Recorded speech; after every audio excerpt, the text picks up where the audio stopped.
And we are live. Hello, everyone, and welcome to a different sort of episode of Those Aren't Biscuits. This is Biscuits After Dark. It's sort of like a I'm Biscuits with, stealth stream. right. This is the biscuits that sneak into your house at night and move things just as slightly to the left, then leave. Down and to the left. That's where we Back, moved things.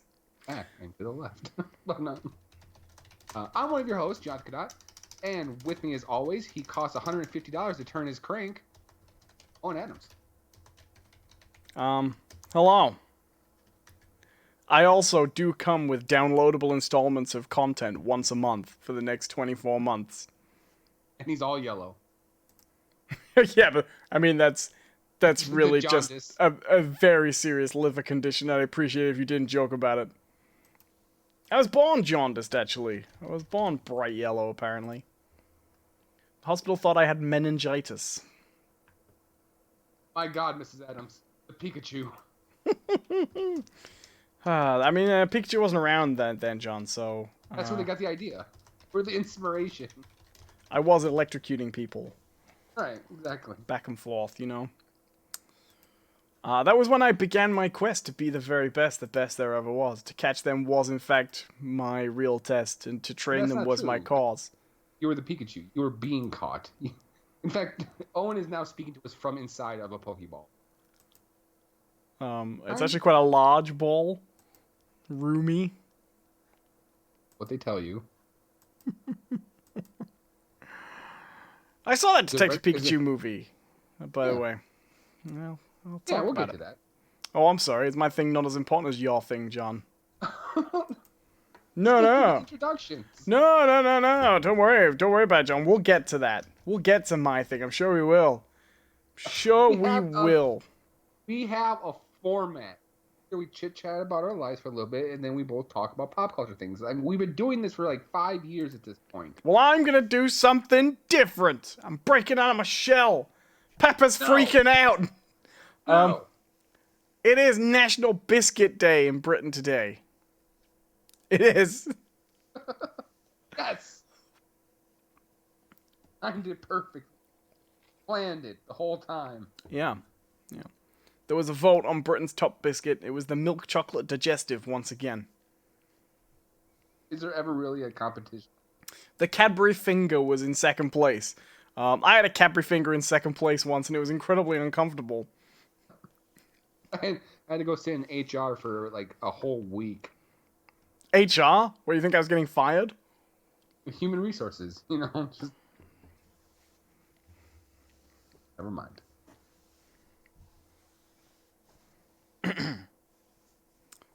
Hello, Chicken Lisa, and hello, Sinister Minute. Welcome. Hello! My name is Snow. So, what you been up to? Do you know, I've actually, so for people who may not know, we've been a little lax on getting streams up lately, just because we've been very busy. And that's given me time to do things that I will inevitably have forgotten about by the time we actually, go back to the show. But I've seen movies, and I've had a lovely time, the channel's been all busy, it's been crazy, yeah. Fell in love. You finally took that trip to Italy. Yeah, then I'm getting hair in really India, and then unusual Bali. places, and my voice is going deeper as well. Owen's, eat, stream, love. Yeah. Well, I mean, that's every stream I do, to be fair. When did the love sections come in? I just feel like I missed that a lot. That's the after chat. Oh, aftercare. Got it. The aftercare? It's not that bad. That's when you have to talk everyone down, like, ooh.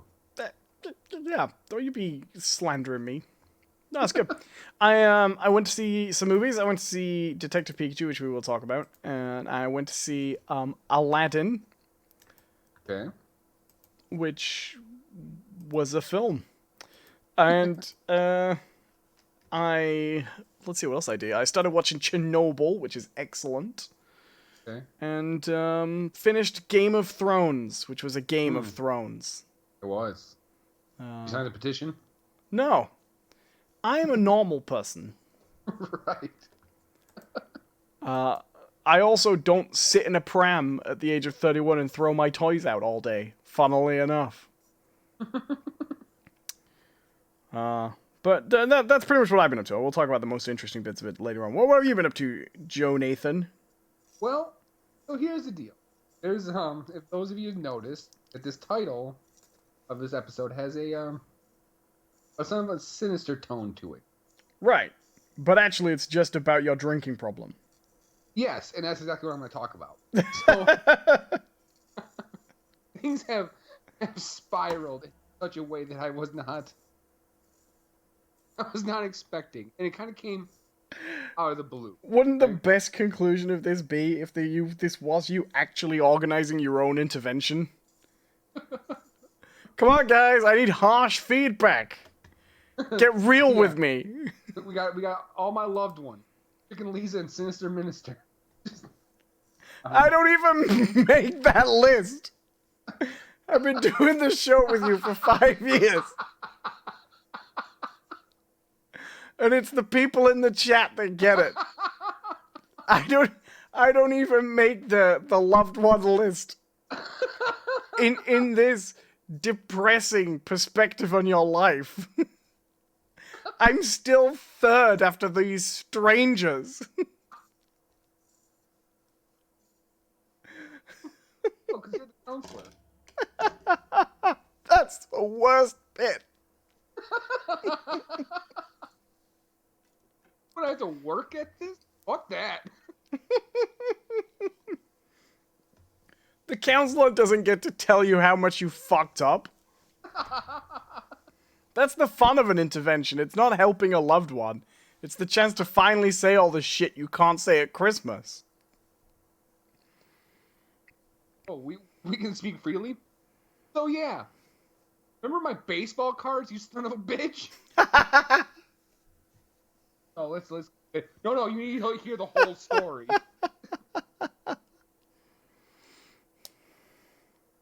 Yes. Welcome, Tiny Best Secret. Yeah, Tiny Best Secret. So, there we go. You're now fourth. All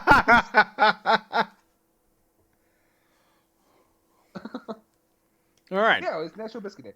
So, for those who don't know, I did start a part-time job.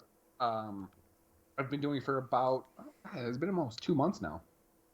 Maybe a little bit more. But anyways, one of the things about, I'm bartending, part-time bartender. One of the things is the owners basically told me, like, hey, you can have, like, a drink a night here. But they didn't dictate the size of the glass.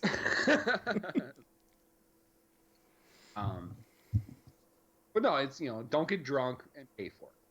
And actually, most bars around here actually don't get drunk and pay for it. Sorry. Okay, pay for it and don't get drunk. I liked it the other way. Don't you fucking have too many and start paying for your drinks. This is how John has chosen to remember this conversation. Like, no. I heard it clear as day. And there was no audible comma. Oh. I do quite like how this is sold to you as a perk, though. Hey, you can have one drink a day. Oh, well, like on the house. No. I'm offering you the privilege of buying from me one drink. Oh, it's not like a perk, but it's I get it. This is actually pretty common in bars, at least around here, where people try to buy the bartender a drink, or they want the bartender to have a drink with them. Yeah, right. That sort of thing. It's pretty common, and so of course bars have been forced to sort of regulate it a little bit because some bartenders would take that bar. So, okay, fair enough. I can have a drink at work. Cool. But now I have an access to entire bars with alcohol. So I can finally start trying drinks that I've never tried before because I didn't want to risk not liking them, Right. And like like buying the stuff to make them at home and then like find out I don't like them, right? So I'm like, okay, I've been trying them and I've been finding that I've liked a few of them, and kind of not thinking about it. Then the next day, be like, okay, well, I'll go buy the stuff to make it at home, so I I can sure have do it. like this $200 bottle of whiskey. It's one a night. Yeah.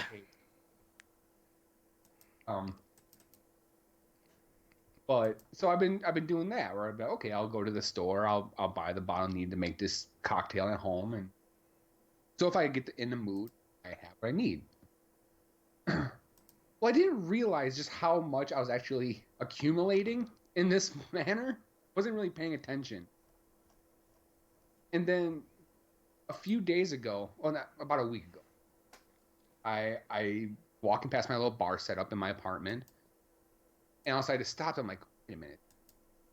1, 2, 3, 6, 7, 8, 9, 10, 11, 12, 13. I had 15 bottles of alcohol. I was like, oh no. Full bottles? Bottles. Oh, that's not so bad. So I thought it was like, okay, well, here's the plan. Tiny Bit Secret says, do you like gin yet? Yeah, I like gin. I don't have anything against it. One of my favorite drinks is the dirty martini. So, so have you ever like acknowledged that there's a issue, and then you come up with a Never. solution?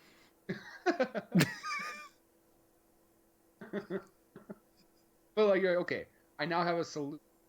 Right? Never. But that solution turns out to just compound onto the problem. You were like, hey, let's drink it. Kind of, right? I was going to do it in a very specific way. I was like, well, all right, well, I have a lot of rectally. I mean, I don't see a problem there. Just very, very fast alcohol poisoning. There was a guy that did it. He was in the Darwin Awards book. Oh yeah, absolutely. A lot of people have done it. John, can we join since we're your if you're of age, go nuts. So I'm really concerned about how casually we're like, yeah, a lot of people have done it. So I've heard. It's really common, right? I've heard. It's not that weird. I assume. Well, I mean, you hear about those girls who were soaking tampons in vodka? No. Yeah, they're doing that and absorbing alcohol that way. I mean, in high school. I guess if it worked. In high school. Yeah, okay. This is an institute of learning. Well, actually, do you know they've learned some fascinating chemistry and biology if you think about it? Hello, gamer lad. Yeah, I mean, any soft membrane of the body will absorb alcohol. Like the interior of your anus, inside of a vagina, they'll all absorb alcohol. Like the interior of your anus inside of a vagina. How does that work? Look, if I have to explain to you, you're not ready. I'm picturing like, you know those balloon pumps that inflate one then the other? Alternating back and forth. The secret says, I wonder if that would stop period pain. I wouldn't know. So, but my solution to this was I bought a book of cocktail recipes. Okay. Right. But okay, this is what I'll do. Problem is that a lot of the cocktails that seemed the most interesting, I was still missing key ingredients. Oh yeah, I gotta get something to make this. This is how most people, right? This is how most people start collecting, like, Lego, or model planes, or make a garden build renovation more elaborate, you know? You hiding it around the house yet? Oh, I'm the only one who lives here. I have nothing. No, not hide it from. Jesus. He's always watching. He's being like, I really wish I could get some of that. Unfortunately, I'm on the astral plane right now. So my alcohol collection is now expanded to 18. My alcohol collection.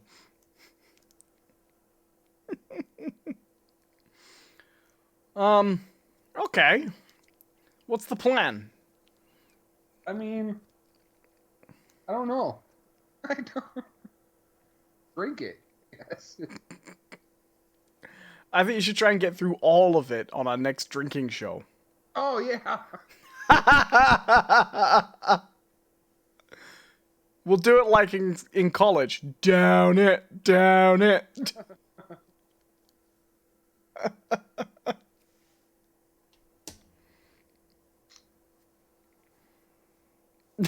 I was just about to chant something that we used to sing back in college, but I realized how terrible it was.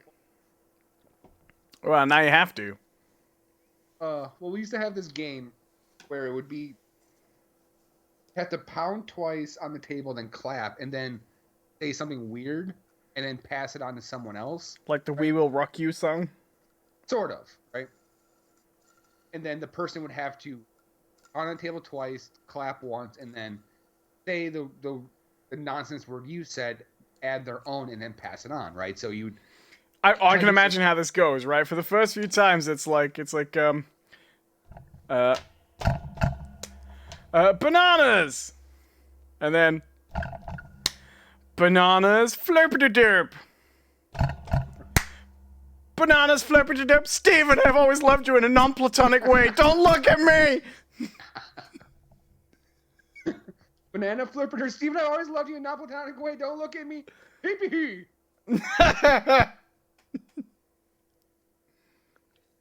Thanks for stopping, Gamer Lad. Sorry, you have to go. The guy's like, if I just get it out and say it now, it'll be over in a moment. Forgetting how the game is played. As it continues through the night, getting longer and longer and longer, and the bit everybody winces when they hear.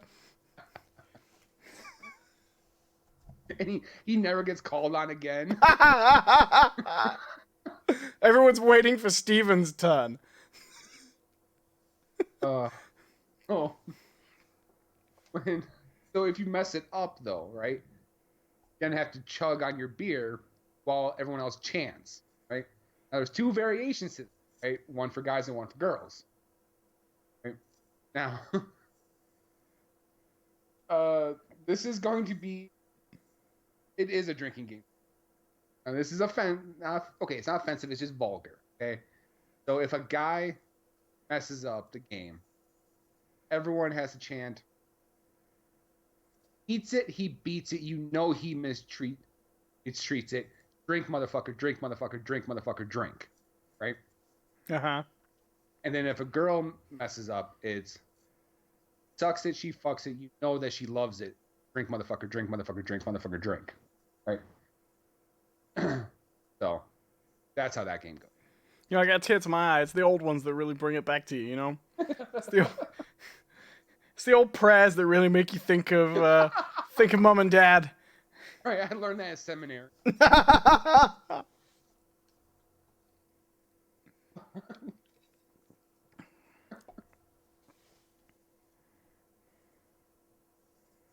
Good time. Mind you, when you've had a few, that's going to be harder to remember than the fucking sing around at the beginning. Well, no, because what happens is as people drink more and more, that chant starts to slow down, right? So by the end of the night, it's like, beats it, he eats it. You know he mistreats it. So drink, motherfucker. Drink, motherfucker, drink. There's a TV show called Taskmaster that I'm quite fond of. It's a panel show where they get celebrities, and one of the things that's interesting about it is most panel shows, you kind of get a different lineup each week, but in Taskmaster you have the same panel for a season, and they get assigned basically they go away to a place called the Taskmaster House where they get these unusual tasks, and they're filmed doing them, and then the show is each week, they show how they did with these tasks, and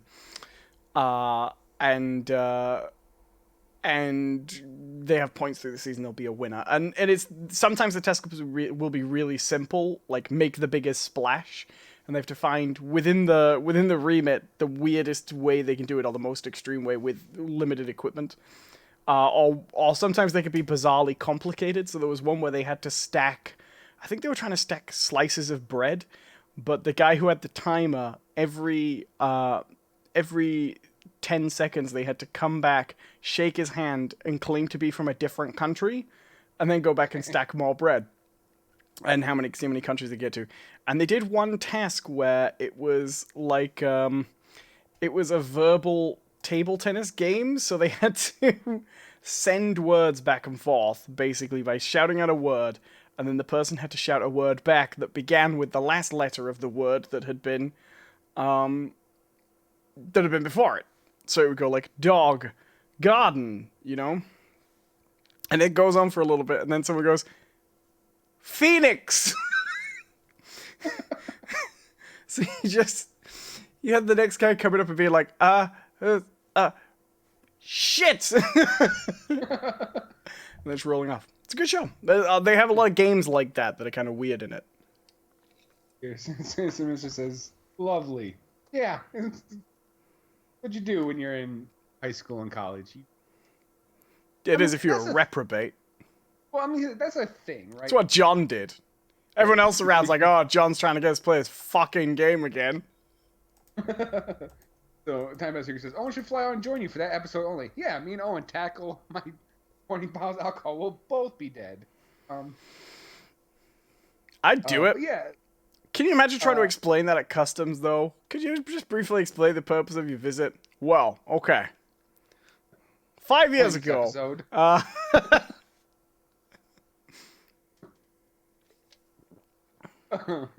don't know. I mean, it'd be alright, but I think Johnson has like a mean drunk. I'm actually not a mean.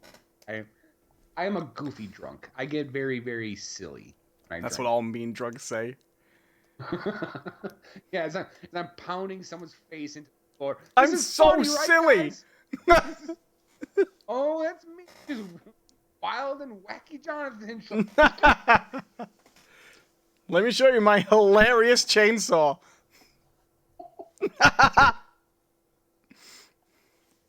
That's the movie I want to see. You know, like serial killer movies that come along every so often. They have these different concepts. I want one that's just like the blackout drunk serial killer, you know? Just roaming the streets with a scythe. Like, woo! Right. Where the main character thinks that someone is like trying to kill him, but turns out he's the killer, right? Waking up like covered in blood and stuff, going like, "Oh my god, he's really fucking with me!" He's known for striking on the last Friday of the month, every month, and they're sort of warning people on pub crawls, like, "Yeah, just be aware of the last Friday of the month killer. He's coming again. The payday killer. We don't know when he might strike, you know." And then as they get, like, drunker and drunker and drunker, everyone's like, oh, we better watch out for the payday killer. And all through the movie, they think it's, like, someone else who's following them. Just slowly killing each other. Right. And then at the end, he's just like, oh, I did it again! Well, okay.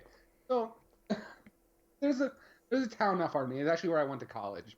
La Crosse, Wisconsin. Okay. Oh, Louis Score. Do they play lacrosse there? Yes, they do. Do they want to? It's where the sport got its name. Or is it just obligatory? Oh, fucking hell. Okay, I'm not going to go into that, how that sport got its name. Anyways, so for a long time, everyone was convinced that there was a serial killer in the town. Because people kept on falling or being pushed into a big river and winding up dead. And I was like, oh man, someone's luring these people down to the river and then pushing them in, and blah, blah, blah. I feel like I've heard this story before. Okay. No, I genuinely do. This seems familiar. But yeah, carry on. So, here's the thing. Now, these killings didn't happen when I was going to school. They had already been over. It hadn't happened in a while. But I know exactly how these happened, right? Sorry. It's just that sentence is usually followed by, like, I'm a psychic. I've been having visions from my uncle 3 generations before. I can't... Please, if it was my uncle, call me back. All right, turn on the race. Go, Matt Kenseth. Woo! While he's pushing people into the river. So I can't. At least 3 occurrences I can think of getting drunk at a bar and stumbling home with a group of guys, and one of them going, "I'm sure I can swim across that." No, Right, you and can't most swim people, across. most like people who haven't gone to college, do you know what I mean? Or university would be like, well, no, see, this wouldn't work because, you know, some of the other people who'd been with him would have gone, oh, no, my friend was going to swim across and we didn't see him again. But what they don't realize is that the minute your drunk friend gets in the water, everyone just fucks off. They're like, I'm not watching this. Yeah. Leave him. Yeah. See you back in the dorm room. And the next morning, like, did he die in the river? Nah, probably dropped out. Yeah.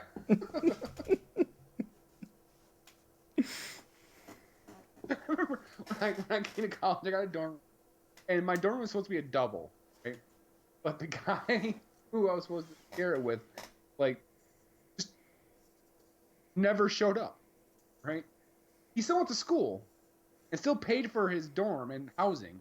But he lived off campus. On the last day, like, what is in this closet that's full of, like, some sort of meat with blood dripping out of the bottom? Oh. But I had a really good sense of what kind of guy he was, because he had lived there the semester beforehand, so some of his stuff was still there, but he never showed up. But what he left behind was a TV VCR combo.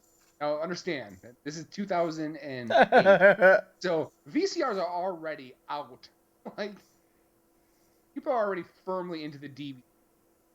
Like, getting very close to the Blu-ray world. So the fact that he had a TV VCR combo. Let's play hipster or poor. I say this as a poor hipster. I'm allowed to make that joke. Right. Well, he left a glow-in-the-dark dragon poster. Awesome. There we go. Best roommate. Felt glow-in-the-dark dragon poster, which I'm pretty sure he colored himself. Like, was the VHS just containing a copy of Dragonheart: A New Beginning? Oh. Not the original Dragonheart, specifically A New Beginning. No. I was actually upset because I actually checked to see in the DVD CD player or VHS player, there was nothing. Oh, that terrible. Right. There was a incense burner the shape of a wizard. Are you sure it wasn't a tiny wizard the shape of an incense burner? If there was, I'm sorry because I threw him out. that was your roommate all along. No.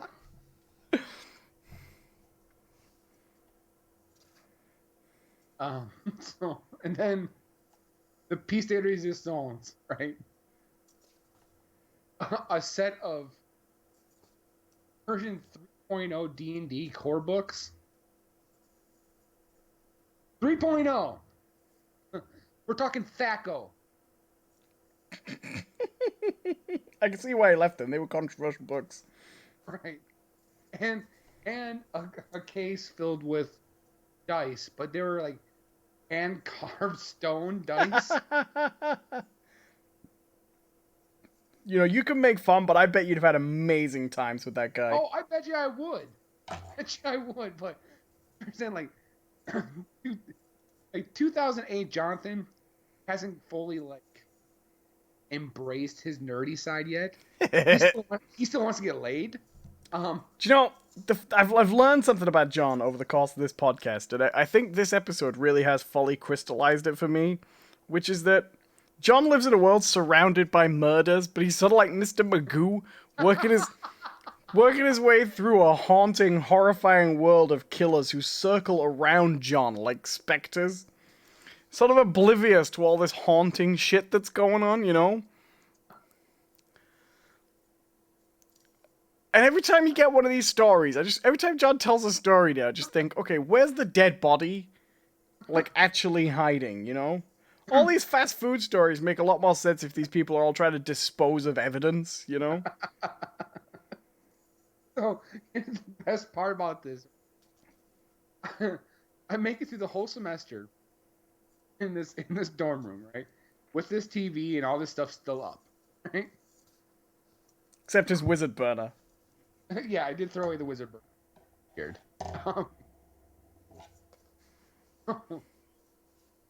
It gets to third to last day of the semester.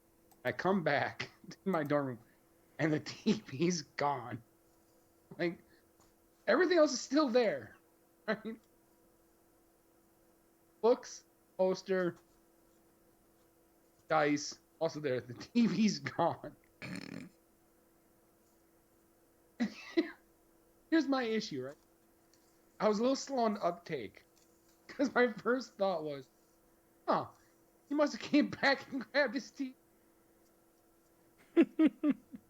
3 days later, it dawns on me, no, someone broke it and pulled the TV.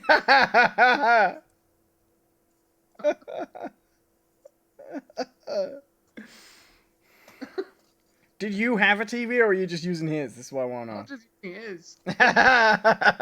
So here's the other question, right?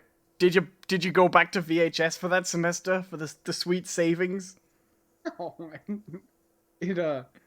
I had a cable hookup actually. Oh, fair enough. In a dorm room? It was absolutely illegal cable too. That's Because I found the wire, right, hiding underneath the carpet, and it was just drilled through like the drywall. I was just like, huh. I'll just plug this in. Yeah, I just plugged it in like, oh hey, look, it's Nick at Night. I watched probably 3 seasons of the George Lopez show during that semester. Oh. Do you remember when satellite TV used to be like only a couple of companies would do satellite TVs, but if you just bought your own satellite and pointed it in the right place, you could get the channels, and they'd be like, "Hey, don't do that. Yeah. Don't go out. It would be illegal if you were to point your satellite here and tune it into this exact frequency. We're not going to tell you, but you can find if you just buy a box that scans for them. So don't do it." Everyone was like, "No, I'm going to do it." My favorite were the assholes who bought the like, did you steal this from the Arizona telescope? Yeah, in the back garden, the giant dishes. The things that looked like a crashed satellite themselves, you know, like. Right.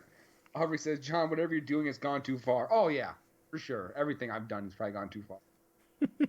I actually remember her specifically. There's an gonna be a poll, but there was an episode of Garfield the cartoon, and that classic.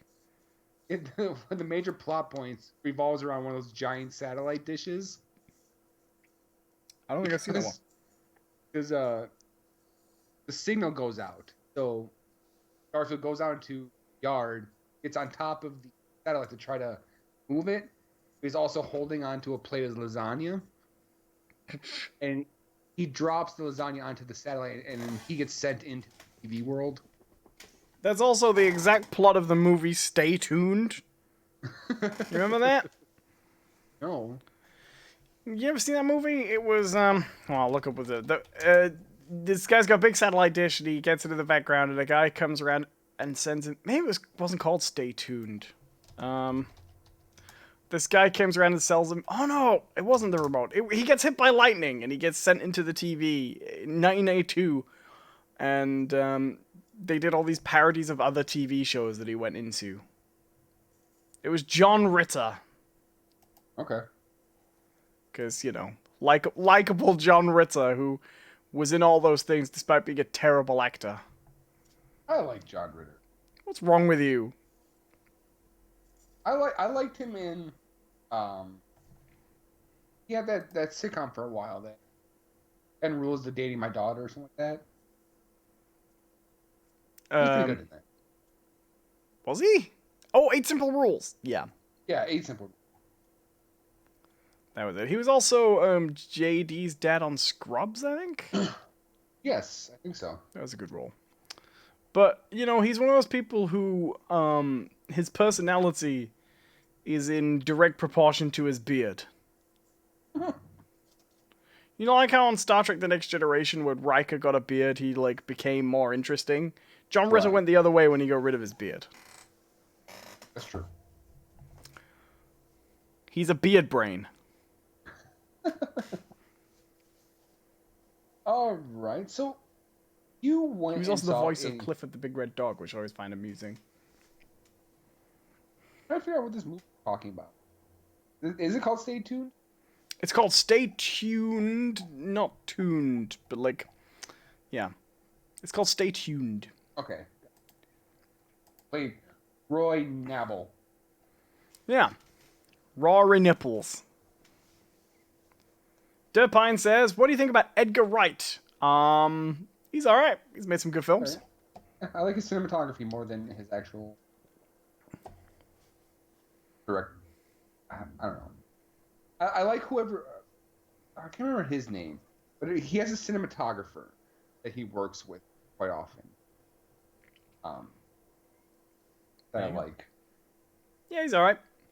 I enjoyed Shaun of the Dead. I think Hot Fuzz is okay. I like The End of the World probably more than Hot Fuzz, but I need to see it again. And I've probably never seen any other Edgar Wright movies, actually. I would have loved to have seen his take on Ant-Man before they kicked him off it, though. Haven't you seen Scott Pilgrim? Nope, I've never seen it. I own it on Blu-ray, but I haven't watched it yet. Good. I like it. I bought it because you recommended it. I watched it. But I haven't watched it yet. Edgar Wright has this certain shot that he likes to do in his movie that I actually really like, where it's a like super pan over to the other side of the room. Right. There's usually two people facing each other, right? And it'll be a side shot of one, like a profile shot while they're talking. And then when the other person responds, it super fast hyper cuts over to the other side. Yeah. As if like the camera like zooms over, and then they'll respond. Zoom back, and when it zooms back, there's like something has changed in the shot. Yeah. I like that a lot. I like that. Edgar it can Wright, be overused, but I actually. Edgar Wright's good at taking the cinematography and tropes of one genre and using it to work in a different genre. So Shaun of the Dead, I saw that in the cinema 3 times. It's the only movie I've ever gone to see more than once in the theater. I saw it in the cinema 3 times, and then when I finally went around to watch it on DVD, I was so excited and didn't enjoy it anywhere near as much. And it was my first time being really aware that a movie could feel very differently on the big screen. Not just like was bigger and more exciting, but could just feel completely different. Right. And Shaun of the Dead, what's really interesting is the way it uses things like jump scares to things that aren't scary, you know? That kind of and transition, and it's either to set up a joke or it's to something completely mundane. And the joke is that we are directing this completely mundane thing as if it were a horror movie. Right. That is really effective on the big screen, and I was genuinely very impressed by it. But then I think Shaun of the Dead is probably his greatest film, really. It is so perfect as a film. But I need to see more of his work, so yeah. I hear Baby Driver's good. Yeah, that was okay. I don't know. I didn't really. I was sad it wasn't a sequel to Baby's Day Out.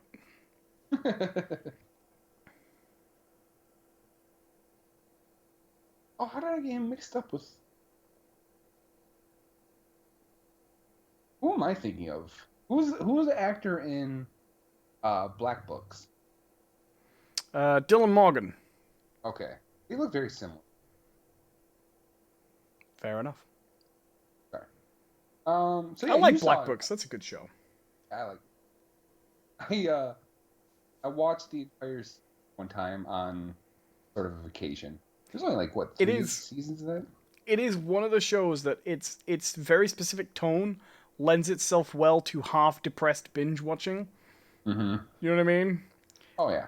Best episode of that show, though, is the one where he goes out after the fitting of the security door and gets locked out of his own shop for the night. And he has to get that temporary job at the fast food restaurant, which I think is very funny. Sorry, what were we talking about? Let's move on. What's going on? Yeah. You I was gonna say my favorite episode is where he goes out and tries to get beat up. Yeah. So yeah, you saw a movie. I saw 2 movies. Do you want to talk about Aladdin? Oh. It is a film. Yeah. I saw Detective Pikachu, and it was pretty good. There are people saying Detective Pikachu is the best video game movie, and I would agree. It's probably the best one I've ever seen. To me, there are now 2 decent video game movies. There's this, and I think the original Mortal Kombat is, given the source material, I think the original Mortal Kombat is about as reasonably good as you could do, you know?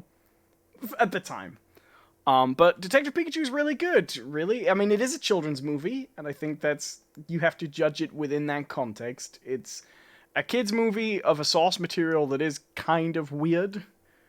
But they do something pretty good with it. Once they get you over that initial hurdle, which is, this is a movie set in a world where there are animals called Pokemon, and humans have a relationship with them, and they're these semi-sentient magical creatures. And there are lots of different ones. Once you get over that hurdle, the rest of the movie goes great, because they don't spend a lot of time going, and this is a Squirtle, and he's a water type, and he does this, and then he evolves into this. They just go, you're either going to know what Pokemon are, or you're not. They're here. They're in the movie. Deal with it. We're not sitting and explaining. If there's a Pokemon that's particularly important to the plot and does things that are particularly important to the plot, we'll discuss it. But, we're not getting into what Pokemon are that much. The only, bit of Pokemon exposition in probably the whole thing is it's set in a city where humans and Pokemon live alongside each other and they don't battle.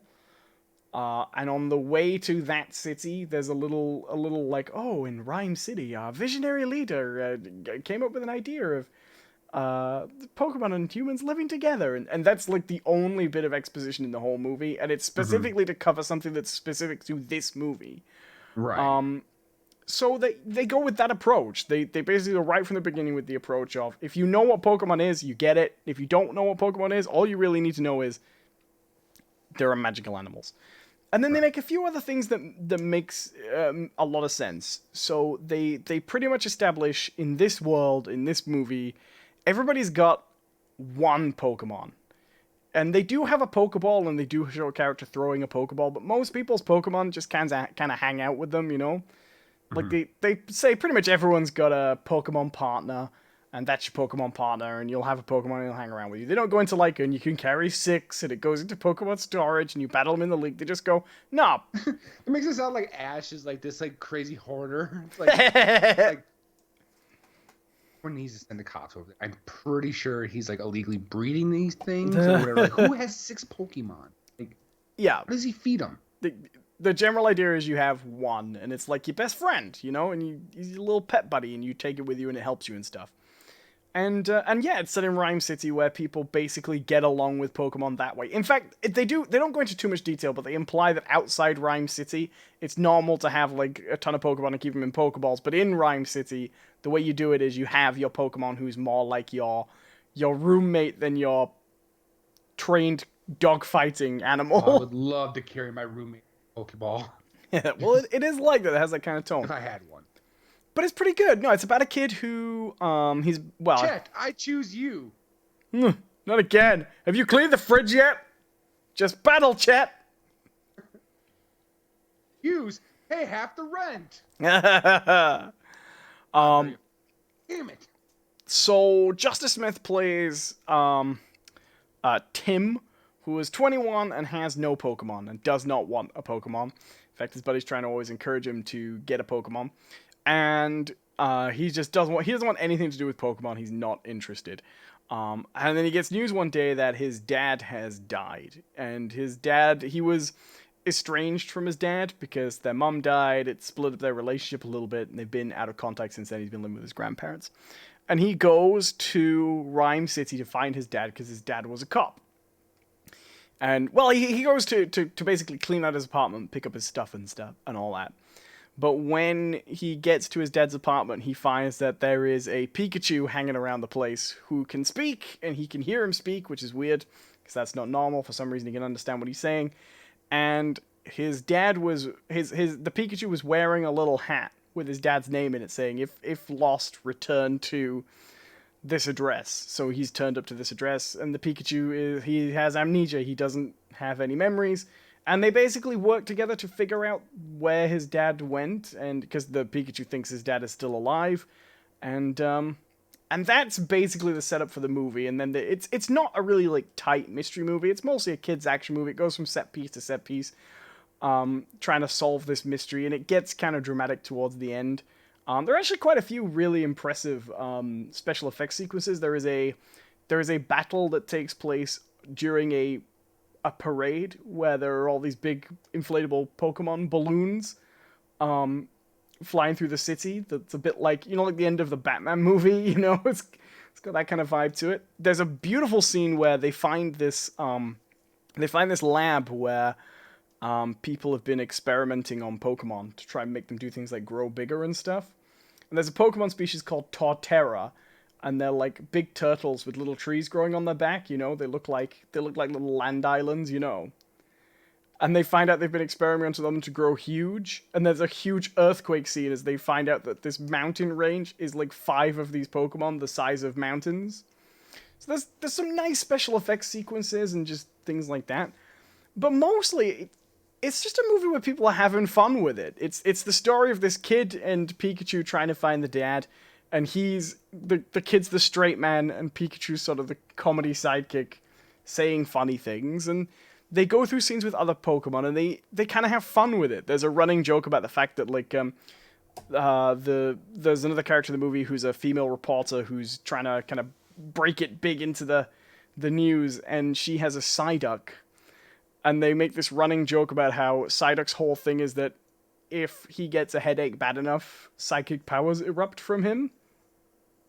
So they're like in the backseat of a car, and Pikachu's like, "What do you mean? If I've got to give you a foot rub or you'll kill us all?" Like, no, I'm not rubbing your feet. Which is really funny. So yeah, they use Pokemon that people are more familiar with to make jokes, to get good laughs out of. Well, I mean, like, that's the setup from like the show too. Like Ash had Pikachu and Misty had Psyduck. It's a little like that, yeah. But it's nice. They keep it centered on the kid and the Pikachu. Most other Pokemon are just animals, so that you don't have to know too much about Pokemon to get it. And then when there's a Pokemon that has a role in it, they play it up. It's in the trailers, and I almost wish it wasn't because it's the best bit in the movie. But everything they do with Mr. Mime is legitimately hilarious. I don't know if you're familiar with the trailers, but there is a Mr. Mime in the movie. He is an important witness to the case, and the whole scene of them attempting to get information from the Mr. Mime is so funny, and goes unbelievably dark. I don't know. Should I spoil this? Are you concerned? I do. I actually kind of want to see it. I will not spoil this because it is great. I won't spoil anything about the movie. What I will say is it goes places you would not expect. It starts off very much grounded, but it gets anime movie weird towards the end. It has a surprisingly big cast. It's a fun movie. It is really enjoyable. It's not perfect. It's a kids movie. It's a bit cynically made at times, but it's fun. Ryan Reynolds is funny in it. It's enjoyable. We do have a question real quick from Derpine. I think we can answer really quickly. What's your opinions on movie sequels that have completely different actors? I'm not a fan. Well, I agree. I think if you can keep the same cast, that's great. It isn't always noticeable. And sometimes you completely, you forget, right? Because I think there are those times when the replacement actor ends up vastly outshadowing The original, like Rhodey Don in Cheadle. right. I mean, does anybody really remember? What, oh God, who even was it in the first one now? Terrence Howard. Terrence Howard. The God number himself. Terrence Howard, the most fascinating person on earth, who, what is it? He doesn't believe that dividing one times one equals one. No, it should be 1 times 1 equals 2 in his mind or something. In his mind, yeah. He's invented this whole new mathematics. And he genuinely believes this. But yeah, like, and then there's some cases where it's when they recast where it's led to like legitimately just silliness, like Mortal Kombat Annihilation, when they pretty much recast the entire. But not the main character, and you're just like, just do everybody. If you've got that far, just save yourself some money. Like the kept Liu Kang, but we got rid of Raiden and Sonya, and we killed Johnny Cage. And then brought him back. Yeah. In a different outfit that he was wearing early in the movie. I've never got that. Yeah. Yeah, so Detective Pikachu. Alright, well, why don't you tell me what's your favorite bit? My favorite bit from Detective Pikachu. Ooh, let me see.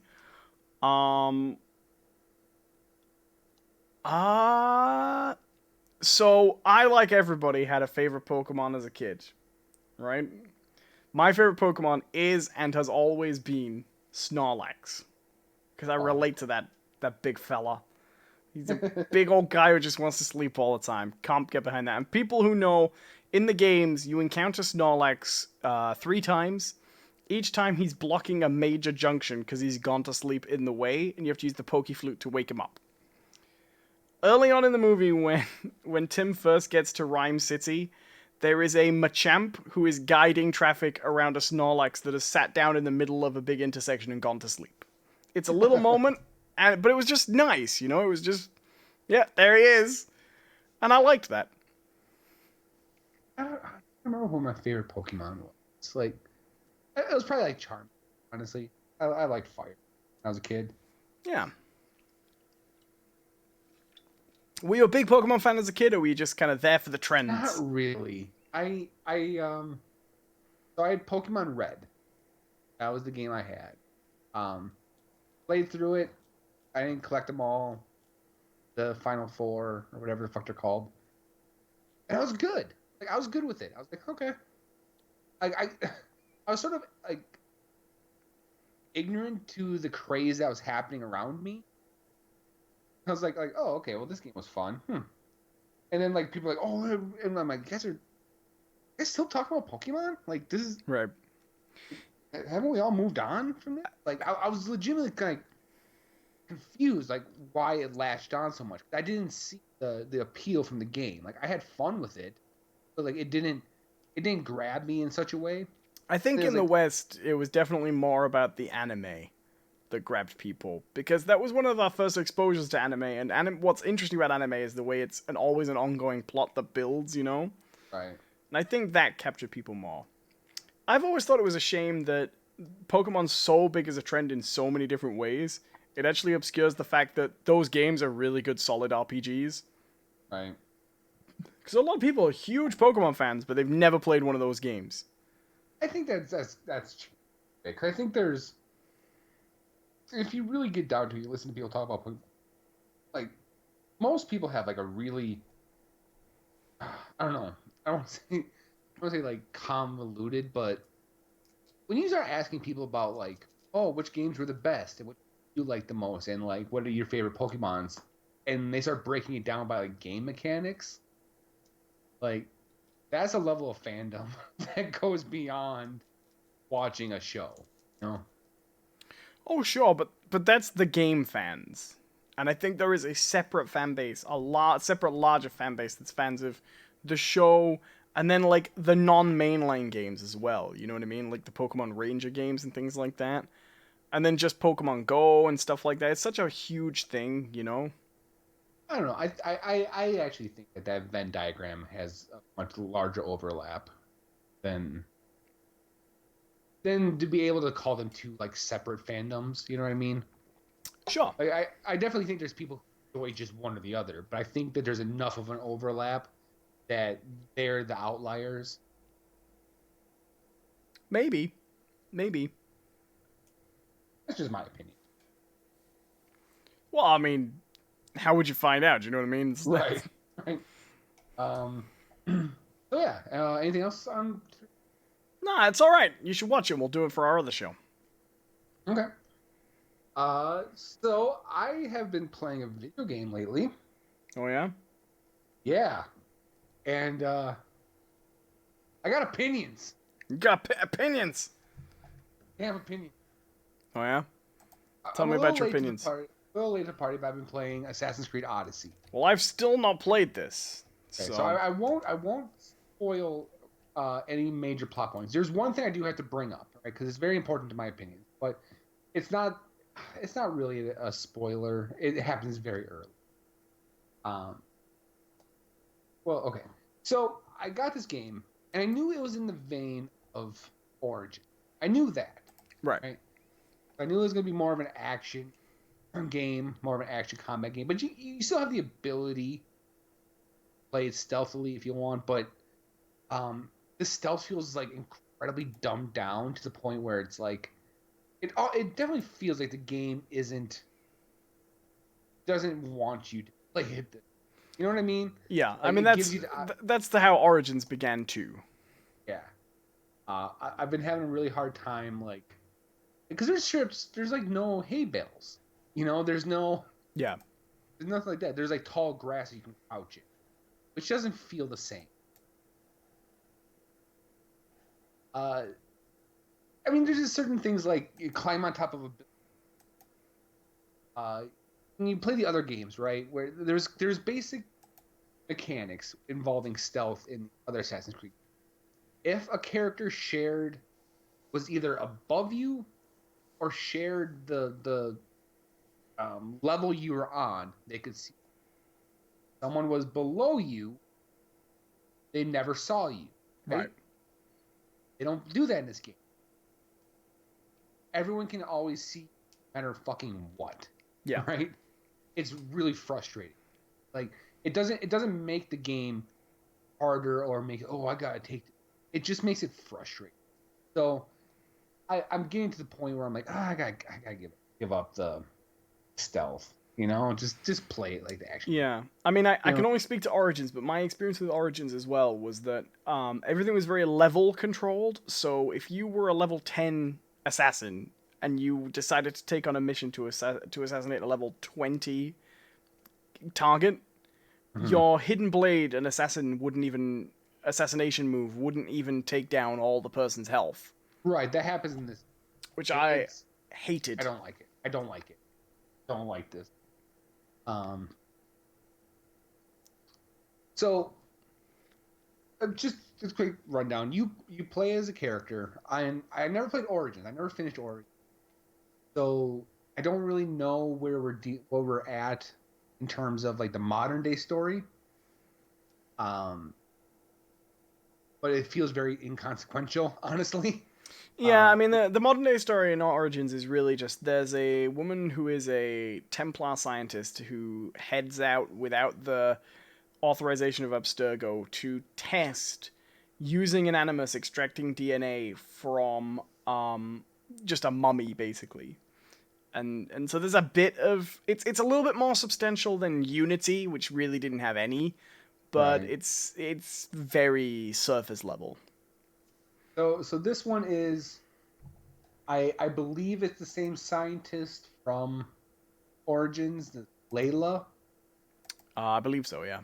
Yeah, and she has teamed up with some other people, and they have found this species, and they've decided that they are going to go even further. Okay, don't need a blood relative. We have blood on the sphere, so we can. There's DNA on the spear, which is a weird thing because you use that spear to stab everyone. So there should be like thousands, 100 people. Yeah, but basically they say there's two. It's set back in the age of single-use spears. Right. So they have the spirit, but there's 2 on there, so they can access the memories from these 2 people. And what it breaks down to, you want to play as a male or do you want to play as a female? It's the same story Oh, regardless. what that means though is they finally found a way to let you play a character up to the point of their death, Yeah, which you couldn't have before. right. Well, maybe not. No, well, Um, maybe, maybe. well, because here's the thing, right? Regardless of who It turned out pick, that wasn't blood. Oh yeah. no. So how it works is, regardless of who you pick, other one is still in the game as Yeah. the sibling, right? So they both exist, but depending on who you pick is who plays the hero role and who plays the other role. Right. So I'm doing this, and the story so far in the game, I'm not very far into it, has been kind of blah, like very, very. High praise. Yeah, it hasn't been great. There's been some fun characters and some fun little moments that popped up, but it just hasn't been really compelling, honestly. Except for what has just happened, right? And this is where I kind of need to, and I'll get back to it. There's something more I want to talk about the game. Is I wasn't expecting the type of game that Odyssey has become. Right. Like I knew it was an action game. I knew there's leveling of that, but if you've been a fan of the show for a while, you might know that I dislike a very specific game. Games that languish in side quests and activities. Right. This is that game. I'd heard that. And I hadn't. I heard this. So it is that game. But I'm like, okay, this isn't so bad. It's not Dragon Age Inquisition bad. It's not, I'm still moving around quite a bit. I'm going from place to place. The Well, see you travel later, is Chicken Lisa. Thanks for watching. Oh, have a good night. It's still fun and whatnot. The exploration for the most part pretty good. It follows a Breath of a Wild style, where you can climb anything now. You don't have to like you just walk up to anything. You'll just scamper over. Right. So that's all well and good. So an event just happened in the game that broke it up and actually made it a far more interesting game. But also looking at this going, oh, I'm going to be playing this game for a solid 100 hours. Like, so what happens and this is the minor spoiler, and I'm sorry, but this is actually an important mechanic in the game. There's a point in the game where you come across a cult.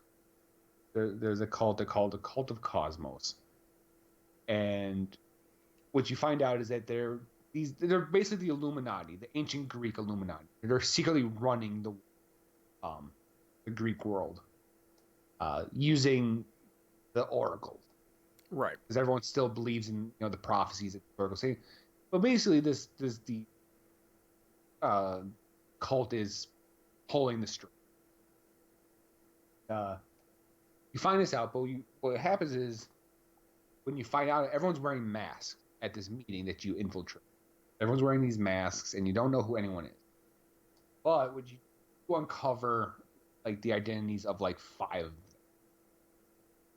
And once this is all over, a whole new menu appears in the game in the menu system, where it basically gives you a whole web of all the cultist members, and is now your job to track down this entire web. Oh, that's and interesting. as you start picking them off one by one, unveils clues that leads to other identities. And then, like, you'll get to some where it says, there's no clue. I have no clues about who this person is. But if you kill cultist that like is tied to them by like a little string, it will then tell you, hey, you now know that this person operates in this area. If you go to this area and do some missions, you'll uncover their identity. Do you know what that sounds like a little bit? Not What's that? directly, but it sounds a little bit like a little bit like how some elements of the Nemesis system in Yes, Shadow of War work. that's what I've heard. It's a very like Nemesis system light in a weird way. It sounds Uh, fascinating because I love that. It turns what it would be a kind of a crap game into a really interesting one in Shadow of Mordor. right. So this isn't so much in the case of if I kill one of them, it elevates another or something like No, that. but Um, Shadow of War does also have the system where you have to go through different ranks of people to get information on other right. ranks of people. Yeah. And then this has that. And then like to get the information, not just a matter of you have to kill this person. You often have to either find a specific location on the map, or you have to do some missions in the area, or like they'll tell you like, hey, his location is hidden on a tablet that's in this part of the world, so you have to go to this world and explore and find this tablet, and um, you kind of have to do a little detective work. And oddly enough, as little as this game feels from your classic Assassin's Creed games, this may be the first time I actually felt like a free roaming assassin, right? Mm. Because like you get to just basically set it up, because it's not like find these cultists in their own levels. They'll just start populating the world. So basically get the whole world orchestrate these assassinations. That sounds really fun.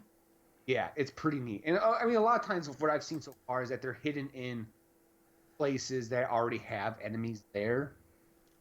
Um, so you do have to do a little bit of like, okay, I thin out the herd a little bit, and then try to make my way over there and perform the execution. Um, so that's there, and it makes it really interesting. It's pretty interesting. The other thing that the other big mechanic, this one I don't like very much, is you probably hear a helicopter going overhead right now. Um, I'm loving it. yeah, it's great. The other mechanic is this mercenary system, Hmm. and so in the game you play as what they refer to as a mystios, which is just I guess Greek for mercenary. Um, but there's like a tier, uh, and as you go about, you start to learn the names and stuff of other mercenaries, Right. and they all have rankings and whatnot, and you yourself have a ranking among other mercenaries. And I don't know if this has any impact. Like that's the only thing that I haven't been really clear about.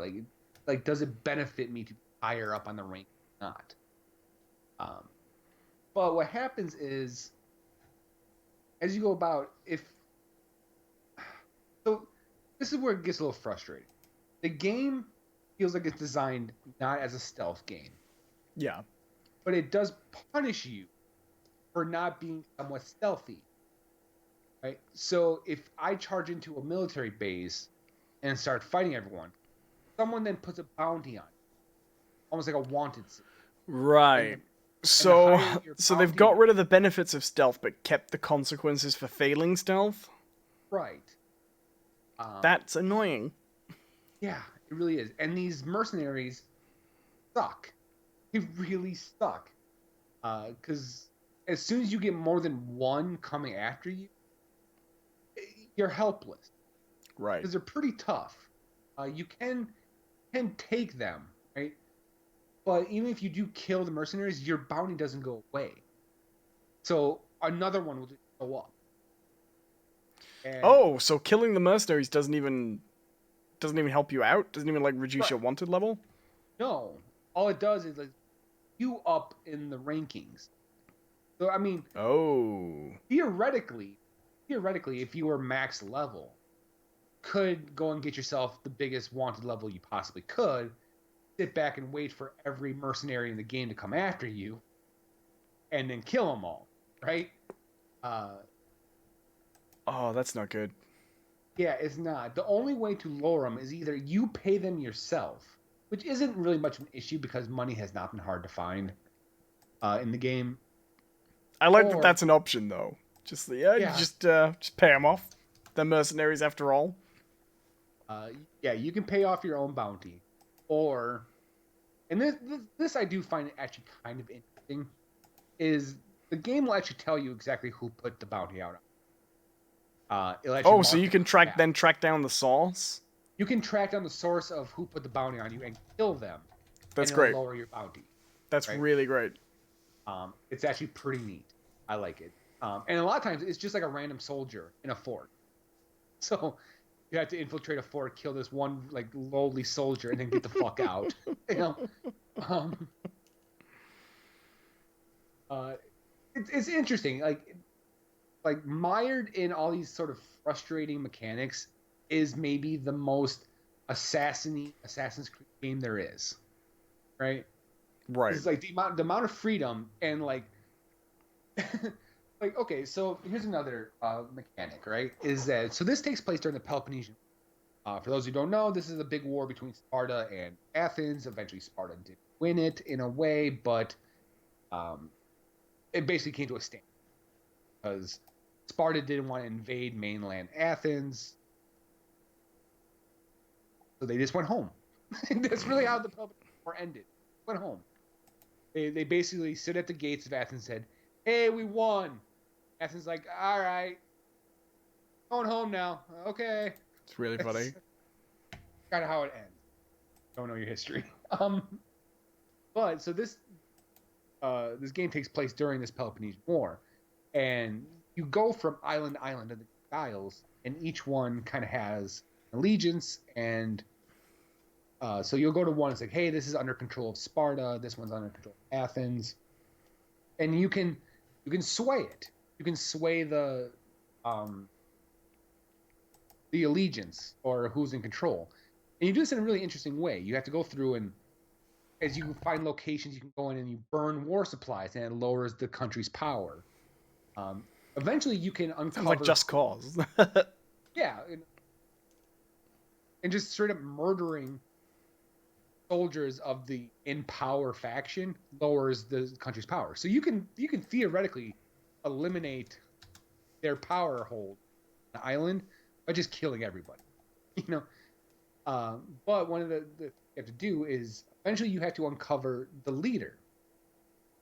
You can uncover who the leader of the island is, and then you go kill them. Once they're killed and the power hold is lowered enough, you kick off what they call these conquest battles, where you pick a side, and based on which side you pick, it'll be harder or easier, and then you're rewarded with epic gear. I love systems like that. It's really neat. So, like I'm saying, like it has a really cool systems, but also incredibly frustrating. And like, I think there's more good systems and bad systems, but the bad systems are so frustrating that it makes it very difficult to engage with the good ones. Well, I've You heard know it's what a I mean? very divisive game. Yeah. Um, yeah, it's pretty weird. It's a pretty weird game. Like, and the weird thing is, it almost feels like the game is more interested in these systems than it is in telling the story Right. because the story so far is so razor thin. It's a shame. Yeah. It used to be so different for Assassin's Creed. Assassin's Creed used to have a balance really well, but I guess I mean, so the thing is, I'm not gonna get I want to get too worried about this because the thing is, this is, to be fair, this is what Assassin's Creed does. It goes through phases of being different genres. Right. Like, you know, we got Black Flag and Rogue, and then we got Unity and Syndicate, and we got 2 and Brotherhood and Revelations, you know what I mean? Like, Right. I wouldn't be surprised if when we see more about this Viking one, it's, again, quite different. I imagine it's See, going to be God of War inspired. I think it's going to be another one of the like that seems like the what we're going to need is going to need a more developed setting, I would say, before we get another different genre. Yeah, fair enough. That makes When you sense. think about Vikings, there's not going to be many structures to climb up. It's still going to be very much Yeah. wilderness. It's going to be naval stuff, just like Origins and Odyssey. Oh, the naval stuff is pretty fun in Odyssey. It's I'm a looking pretty forward good to time. that. You get the command to actually. I don't know if it really had this in Origins. I never saw much about it. So But Origins, there is some sailing, but it's mostly confined to. So there are two characters you play as in Origins. There is the right, main character Bayek, and then you also play as Bayek's wife. And she has a ship, and it feels a little bit like Black Flag, but you don't spend a huge amount of time on it. But then there's a lot of because you're on the coast along the sort of between Egypt towards Greece, if you know what I mean. okay, And like there Memphis, right? there are islands and things. Yes, that kind of area. Although you can go to Giza and slide down a pyramid if you want. Fun. Um, Although it's like walking distance away from. right.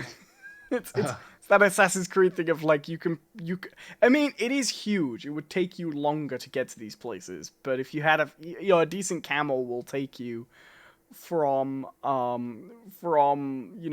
Giza to, well, I don't think Cairo's in it, but you know what I mean. Right. One of the interesting things about our Origins actually is the Assassin's Creed series has a good history of picking interesting settings, and it's mostly set around a city that is an Egyptian city that is mostly populated by rich Greeks. And Okay. so it's a time period when a lot of the poorer people in Egypt were concerned that they were being dispossessed and their culture was being taken over by wealthy Greeks.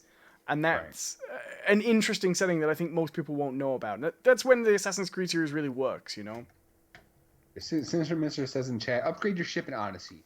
Yeah, I'm not gonna go too further because I don't want to spoil anymore. But that is something I did learn quite quick. Is you want a powerful ship. You do a fair amount of sailing, and you actually you navigate a larger ship with a crew. Right. And I love games like that. yeah, Well, like, it's sorry. pretty interesting how they do. But yeah, it feels good, and it makes the naval stuff very much more interesting because there's the two warring factions, right? There's Sparta and Athens. Right. So eventually you'll come across fights, and you can That actually, sounds really fun. if you want, you can kind of pick off the the remnants. You can be very mercenary. You can just seize the opportunity. And there's pirates. So honestly, there's three different factions in the ocean. They'll all gun for each other, but they'll all come after you. Like the pirates will always come after you. Factions will only come after you if you antagonize. I will be getting to it soon. I've just taken a little bit of an Assassin's Creed break because I did just go through 1 to Unity in quite a short period of time. Right. But I finally finished Unity, so I'm taking a break to do Mass Effect, and then I'm going to roll into Syndicate and then Origins, and then I'm pretty close. Although Syndicate's pretty long and Origins is pretty long, so yeah, it's going to be good. So this will be the one last thing I want to say about Odyssey. I feel like other people have mentioned it. So there's romance options. Yeah, I heard. But not really. Okay? So, you know how in, like, Mass Effect, for instance, right? You have to build up a relationship with someone over a period of time. Right. This takes the Saints Row 4 method, where it's just a dialogue option with a heart next to it. That's great. And you use it, and it basically comes out going, huh? Eh? Did you hear about this controversy with the DLC that I thought was interesting? Yeah. I can't what this is all about. So, in Odyssey, you can be a gay character if you want. You can play through the whole game romancing people that are just the same gender as you. But in the DLC, your character, whichever character you pick, gets a concluding chapter where you marry and have a child with someone of the opposite sex. Oh. And you have no choice. You have no way around it. Didn't they change this though? I hear that they promised to fix it and that the change doesn't particularly fix it, but I don't know the details. But that was the controversy, which I think is fair. If you're gonna try and score brownie points on saying, "Hey, you'll be able to romance whoever you like," and then you lock people into an ending where they then have the character that they've built up changed on their behalf is. I mean, I guess I sort of understand, right? Because it's gonna sound bad. In a way, it makes it feels like maybe you guys shouldn't have given them this option anyways, because this is a game that one of the major themes is like bloodlines, Right. and that it's so. And that was their justification. Right. But then you don't give them the option through the whole game. Right. And try and push that as a selling point. Right. There just shouldn't be a romance option in your game. You know? Yeah. So yeah, but I mean, like I've been playing as casino. Or you just give them a kid and you don't show the partner. Do you know what I mean? Right. There are ways of doing it. You just go, hey, look, they've got a kid now. It's not that difficult.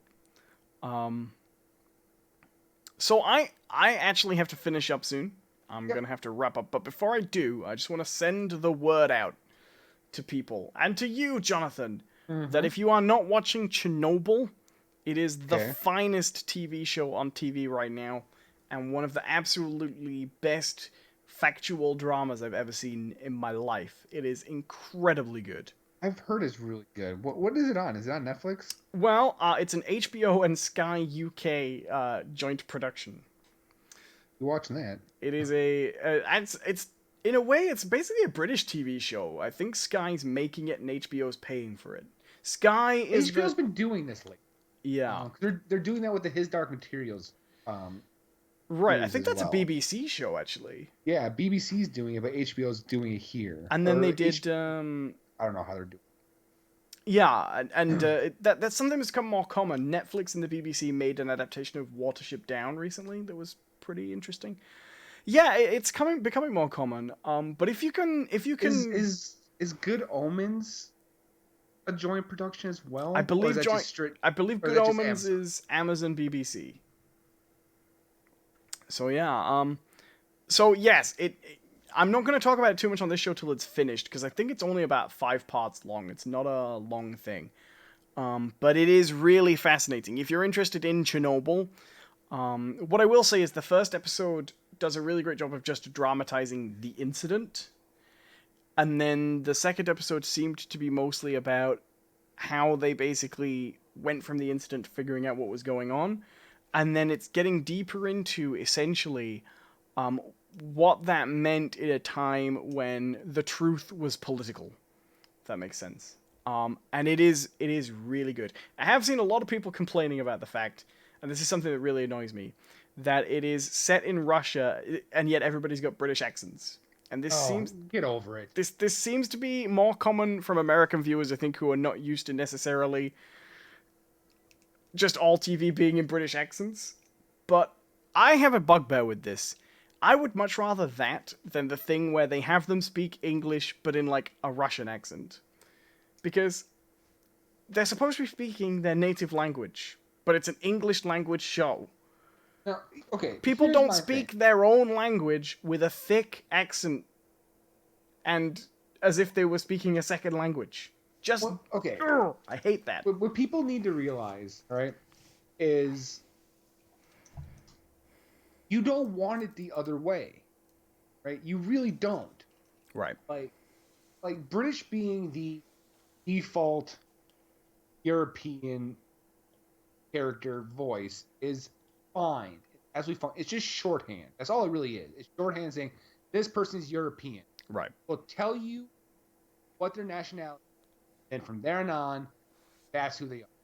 Now, the one caveat to this is if there are multiple nationalities being represented, right? Yeah. You can't say that person's French and that person is German and have them have the same accent, right? That don't work.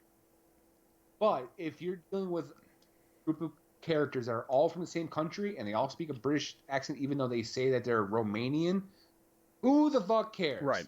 Because it's just about keeping it English language and relatively the perception of accentlessness. You know what I mean? Like, you would rather listen to Owen say words than me saying words with a Russian accent, right? I You mean, don't want that. but I don't even think if everybody was just speaking with an American accent, I don't think the American people complaining about it would notice. Well, they would. No, well, I guess. Well, no, because America is really wrapped up in this whole idea of right now. And okay, I don't want to come off as like, you damn SJWs, but there's like this whole like thing about being woke right now, and I think a lot of people are taking it a little too far. And we're not taking it too far, but they're showing their effort in the wrong places. I guess. To me, it's just like I don't like this whole thing of we will, because sometimes you have to do it, right? You're doing an English language adaptation, you're doing a native language adaptation of an event set in another country. Sometimes you just have to do it in the language you're translating to, right? You know, you do that. I'd just rather it would be just people speaking with their natural voices than trying to put on an accent, because Russian people don't speak Russian with a foreign accent. Right. They speak it with their native accent. So all they're doing is doing an adaptation and just having people speak with the normal voice. And it's a strange thing to me. And I get that it is all tied up with the whole thing of like, oh, English also represents the European language to people, you know? And I get that that's a trope, but I don't even think that's really what this is here. It's just a show made in Britain, so most of the cast is British, you know? Right. And since Mr. says fake Russian accent is racist, it could be. It could be offensive. Well, I've said like I won't do an Irish accent, because Britain and Ireland have a colonial history. Do you know what I mean? So I don't do Irish accents. It's a thing. Just like I would not do a like a black accent. Sure, you know while what I we're mean? live. No, I wouldn't like a joke where I put on like a heavily Ebonic voice. You know what I mean? Right. Right. Of course. But I pretty much gotta go, John. Yeah. I'm gonna go get some sleep. It was All a right. lovely show. Yes, thank you everyone for tuning in. I will say before we go that our schedule will most likely still be sporadic for the foreseeable future. This is my fault. My life has become very, very busy. Ooh, la-di-da, busy. It's not. No, he was real nice about this, telling them on. Oh man, I understand. It's all cool, Jonathan. It's all right. And sure, he gets in front of you guys and suddenly, comes Joe Lyett. Right, because it's not funny when it's just you and me. Or Joe Lynette. Is that his name? Joe Lynette? Who? He's a comedian. I don't know. You talking about Joe Lycett? Lycett. There you go. I love Joe Lycett. He's really funny. Is that what he does? He does do that voice almost like but yeah, it will still be sporadic from time to time, and it is my fault, and I apologize. Oh my! But keep tuned. Make sure you got the notifications turned on and whatnot for this channel, and you'll never miss us. In more ways than one. Right. Always be you. Yeah, that's good. All right. Go forth, little foot. Well, good night, everybody. Then I guess. Yes. Are we closing out? Yes. All right. Have a good one. Bye.